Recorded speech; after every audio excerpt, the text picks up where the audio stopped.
मानुषी इन्हें ने लिखा है, प्रणाम Anant Shri. I have an incurable disease causing pain in different part of body, but after starting meditation I see pain is disappearing with little jerk.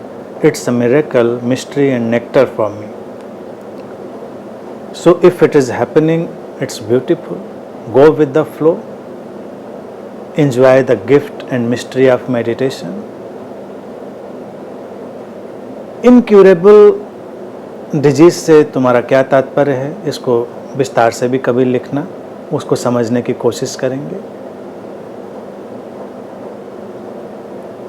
देखिए, अलग अलग उम्र पे अलग अलग किस्म की समस्याएं आती हैं, लेकिन ध्यान की जैसी बात आज हमने प्रारंभ में ही कही, रूमी के वर्ष पर बात करते हुए, वो अंतर निर्झर, अंतर शक्ति का अंतर निर्झर, वही है ध्यान का स्रोत.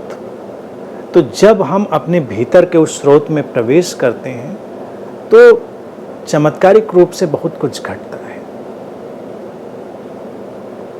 तमाम चीजें ठीक होती हैं और अपनी पीड़ा से तटस्थ रहें. पीड़ा है, उससे भागने की जरूरत नहीं, उसको इनकार करने की भी जरूरत नहीं, लेकिन बस ऐसे देखें कि शरीर में पीड़ा है. जिस अंग में पीड़ा है, देखें उस अंग में पीड़ा है. मुझे पीड़ा है, इस टर्मिनोलॉजी को थोड़ी देर हटाएं. एक सीकर, एक मेडिटेटर इस टर्मिनोलॉजी से भी डिटैच होता है, पूरी अवेयरनेस से, तो बहुत फर्क पड़ जाता है. हाँ, पीड़ा है. और फिर ध्यान बहुत कुछ कर सकता है.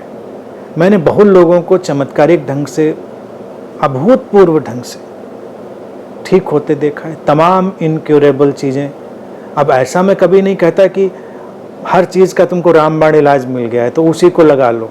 आज तुमको कोरोना हो गया तो चलो बैठो मेडिटेशन में, इलाज नहीं करो. कोरोना का तो कोई इलाज भी नहीं है तो मेडिटेशन भी ट्राई कर लें तो कोई हर्जा तो है नहीं.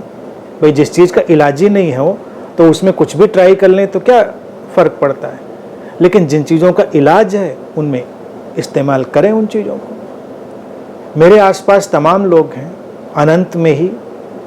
मैं कभी इन चीज़ों को उन लोगों से साफ कहता हूँ, प्रमोट ना करें, क्योंकि एक मिरेकल की अजीब सी टेस्टिमोनियल की जो कहानी है वो शुरू हो जाती है.